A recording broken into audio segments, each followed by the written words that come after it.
ಎಲ್ಲರಿಗೂ ನಮಸ್ತೆ. ನನ್ನ ಹೆಸರು ಯಶಿಕಾ ದೇವಯ್ಯ. ನಾನು 7ನೇ ತರಗತಿ ಕೊಡಗು ವಿದ್ಯಾಲಯ ಶಾಲೆಯಲ್ಲಿ ಓದುತ್ತಿದ್ದೇನೆ.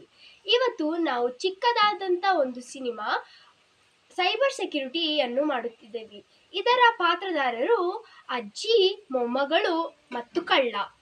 ಬನ್ನಿ ನಾವೆಲ್ಲ ಕೂಡಿಕೊಂಡು ನಮ್ಮ ಚಿಕ್ಕದಾದಂಥ ಒಂದು ಸಿನಿಮಾವನ್ನು ನೋಡಿ ನಮ್ಮ ಸೋಷಲ್ ಮೀಡಿಯಾ ಪ್ರಪಂಚವನ್ನು ತಿಳಿದುಕೊಳ್ಳೋಣ. ಒಂದಾನೊಂದು ಕಾಲದಲ್ಲಿ ಒಂದು ಪುಟ್ಟ ಹಳ್ಳಿಯಲ್ಲಿ ಒಂದು ಅಜ್ಜಿ ವಾಸವಾಗುತ್ತಿದ್ದಳು. ಅವಳ ಹೆಸರು ಚಿನ್ನಮ್ಮ. ಅವಳ ಮೊಮ್ಮಗಳಾದ ಪೂರ್ವಿಕಾ ಕ್ರಿಸ್ಮಸ್ ರಜೆಗೆ ಅವಳ ಅಜ್ಜಿ ಬಳಿ ಬರುತ್ತಾರೆ. ಅವರ ಅಜ್ಜಿ ಮನೆಯಲ್ಲಿ ಅವರು ಏನನ್ನು ಮಾಡುತ್ತಾರೆ ನೋಡೋಣ ಬನ್ನಿ. ಅತ್ಯಾಡಿ ನಿವಾಸಿಗಳಿಗೆ ಮರದ ಪಾಲವೆ ಅಜ್ಜಿ, ಇಲ್ಲೊಂದು ಆ್ಯಪ್ ಇದೆ. ಅದು ನಮಗೆ ಸ್ಯಾರಿಯನ್ನು 20 ರೂಪಾಯಿಗೆ ಮತ್ತು ನನ್ನ ಇಷ್ಟವಾದ ಟಾಯ್ ಅನ್ನು 10 ರೂಪಾಯಿಗೆ ಕೊಡುತ್ತಿದ್ದಾರೆ. ದಯವಿಟ್ಟು ನನಗೆ ಇದನ್ನು ಕೊಡಿಸಿ ಅಜ್ಜಿ. ಹೌದು ಪೂರ್ವಿಕಾ, ಇವರು ಈ ವಸ್ತುವನ್ನು ಕಡಿಮೆ ಬೆಲೆಯಲ್ಲಿ ಕೊಡುತ್ತಿದ್ದಾರೆ. ನಾನು ಇದನ್ನು ಖರೀದಿಸುತ್ತೇನೆ. ಹೌದಾ ಅಜ್ಜಿ, ಕೊಡಿಸ್ತೀರಾ?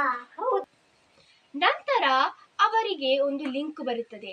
ಅದರಲ್ಲಿ ಅವರಿಗೆ ಒತ್ತಲು ಹೇಳುತ್ತಾರೆ. ಅದನ್ನು ಒತ್ತಿದಾಗ ಅವರಿಗೆ ತುಂಬಾ ಮುಖ್ಯವಾದಂಥ ಮಾಹಿತಿಗಳನ್ನು ಕೊಡಲು ಹೇಳುತ್ತಾರೆ. ಅದನ್ನೆಲ್ಲ ಕೊಟ್ಟಾಗ ಅವರಿಗೆ ದೊಡ್ಡ ತಪ್ಪಾಗುತ್ತದೆ. ಆ ತಪ್ಪು ಏನಂತ ನೋಡೋಣ ಬನ್ನಿ.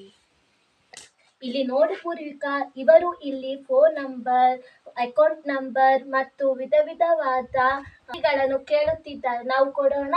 ಹಾ ಅಜ್ಜಿ, ಕೊಡೋಣ. ಅವರು ಎಲ್ಲ ಮಾಹಿತಿಗಳನ್ನು ಕೊಟ್ಟ ನಂತರ ಒಬ್ಬ ಕಳ್ಳ, ಹೌದು ಇದೊಂದು ಕಳ್ಳರ ಆ್ಯಪ್, ಅದೊಂದು ಕಳ್ಳ ಅಜ್ಜಿ ಹತ್ರ ಇದ್ದಂಥ 2 ಕೋಟಿ ರೂಪಾಯಿಗಳನ್ನು ತೆಗೆದುಕೊಳ್ಳುತ್ತಾನೆ.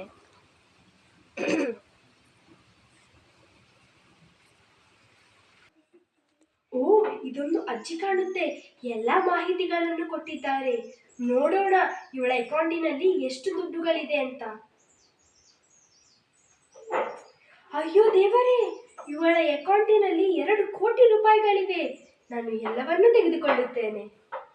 ಅಯ್ಯೋ ದೇವರೇ, ನನ್ನ ಅಕೌಂಟ್ನಲ್ಲಿ 2 ಕೋಟಿ ರೂಪಾಯಿ ಇತ್ತು, ಇವಾಗ 1 ರೂಪಾಯಿಯೂ ಇಲ್ಲ. ಅಯ್ಯಯ್ಯೋ ಅಜ್ಜಿ, ನನಗೆ ಅನ್ಸುತ್ತೆ ಇದು ಕಳ್ಳರ. ನಾವು ದೊಡ್ಡ ತಪ್ಪನ್ನು ಮಾಡಿಬಿಟ್ಟವಿ. ಅಯ್ಯೋ. ಅಜ್ಜಿ ಮತ್ತು ಮೊಮ್ಮಗಳಿಗೆ ಅವರ 2 ಕೋಟಿ ರೂಪಾಯಿ ಕಳ್ಳರ ಕೈ ಸೇರಿದೆ ಎಂದು ಗೊತ್ತಾದಾಗ ಅವರು ತುಂಬಾ ದುಃಖಪಟ್ಟರು. ಅದರಂತ ಅರ್ಥ, ನೀವು ಕೂಡ ಈ ರೀತಿ ಲಿಂಕ್ ನಿಮಗೆ ಸಿಕ್ಕಿದಾಗ 100,000 ಸತಿ ಯೋಚನೆ ಮಾಡಿ ಒತ್ತಿ. ಧನ್ಯವಾದಗಳು.